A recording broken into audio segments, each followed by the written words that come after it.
대법원 2025년 9월 25일 선고 2024-2-58289 판결 사건명 수도시설 분담금 부과처분 취소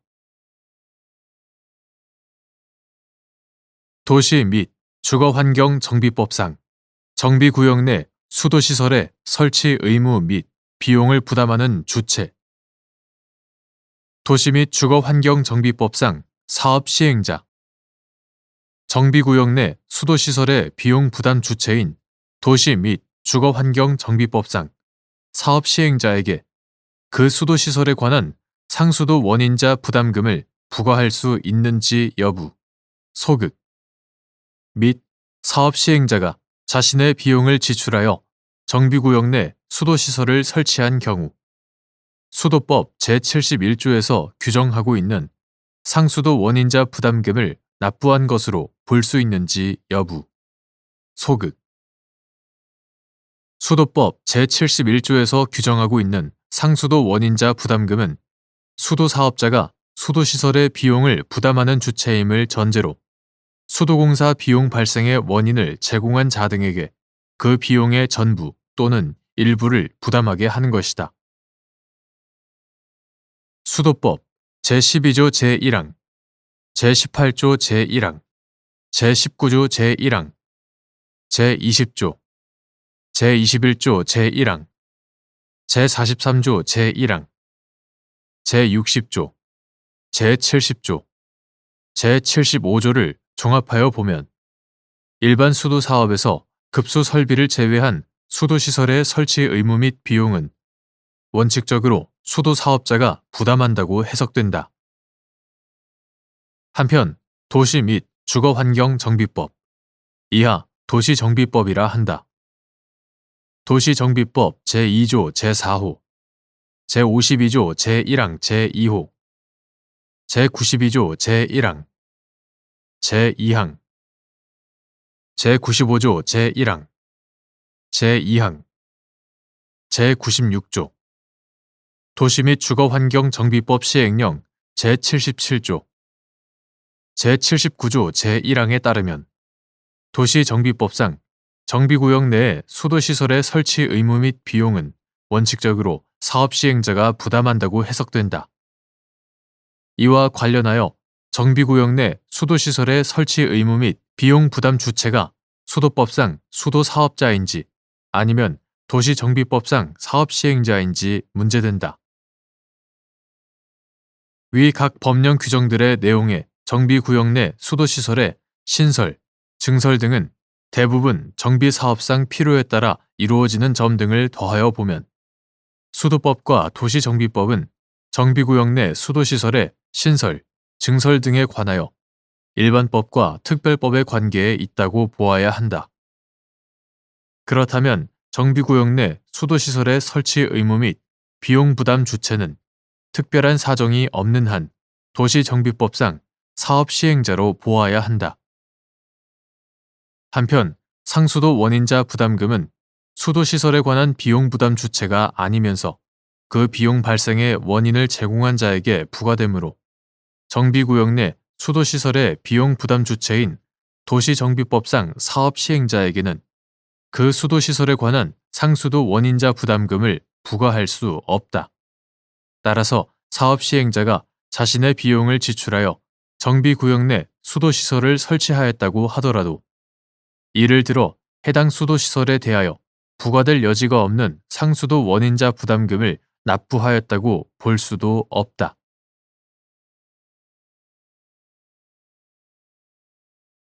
대법원 2025년 9월 26일 선고 2022-37493 판결 사건명 개발 부담금 부과처분 취소 청구 1. 개발 부담금 부과 종료 시점의 예외 사유에 관하여 개발 이익 환수에 관한 법률 제9조 제3항 단서 제2호 같은 법 시행령 제10조 제1항 제1호 가목에서 정하고 있는 부과 대상 토지 중 일부가 사실상 개발이 완료되었다는 의미 및 그러한 상태에 이르렀는지 판단할 때 고려할 사항. 개발이익 환수에 관한 법률 제9조는 개발부담금 부과의 기준 시점에 관하여 규율하면서 그 부과 종료 시점은 개발사업의 준공 인가 등을 받은 날로 하되 제3항 본문 예외 사유 중 하나로 토지만을 개발하는 개발사업에서 부과 대상 토지의 전부 또는 일부가 사실상 개발이 끝난 토지로서 타인에게 양도되는 경우를 들고 있다. 같은 항 단서 제2호 같은 법 시행령 제10조 제1항 제1호 가목 위와 같은 개발 부담금 부과 종료 시점 규정의 내용과 체계 및 개발 사업의 시행 결과로 발생하는 개발 이익은 사업 대상 토지가 개발 사업의 목적과 내용에 맞게 개발된 상태로 실현된 것이라고 볼 수 있는 점 등을 감안하면 위 예외 사유가 정하고 있는 부과 대상 토지 중 일부가 사실상 개발이 완료되었다는 것은 해당 토지가 인가 등을 받은 개발 사업의 계획에서 정한 개발된 토지로서의 사용 목적에 부합할 정도로 공사가 완료된 상태를 의미하고 그러한 상태에 이르렀는지를 판단할 때는 당해 개발 사업의 목적, 내용과 방식, 해당 토지의 목적 또는 용도 및 다른 사업 부지와의 물리적, 기능적 관계 등을 종합적으로 고려해야 한다. 2. 처분 가격을 종료 시점 지가로 할 수 있는 예외적 사유를 정한 개발 이익 환수에 관한 법률 제10조 제2항 같은 법 시행령 제11조 제1항 제7호 처분 가격 예외 규정 같은 법 시행령 제11조 제1항 제7호의 취지 및 이에 해당하기 위한 요건 9. 도시개발법 제25조 제2항에 따른 선수금 승인이 처분 가격 예외 규정에 해당하는지 여부 소극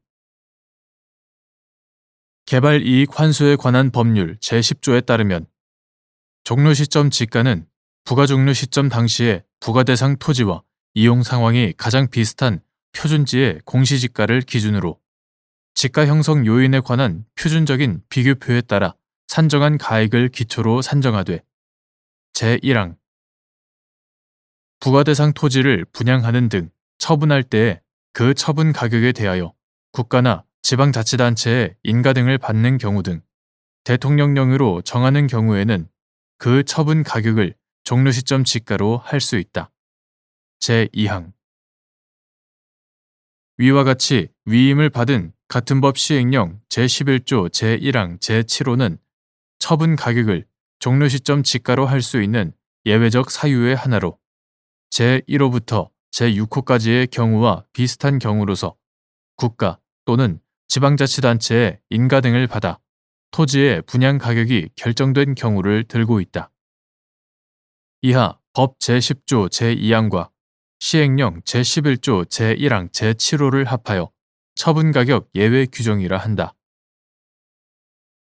이는 국가 또는 지방자치단체가 주택가격의 안정이나 기타 특별한 필요에 의하여 처분가격을 승인하거나 제한하여 놓고도 그 처분가격보다 높은 가격으로 종료 시점 지가를 인정하여 개발부담금을 부과하는 것이 개발부담금 제도의 취지에 반한다는 데에 근거한 것이다.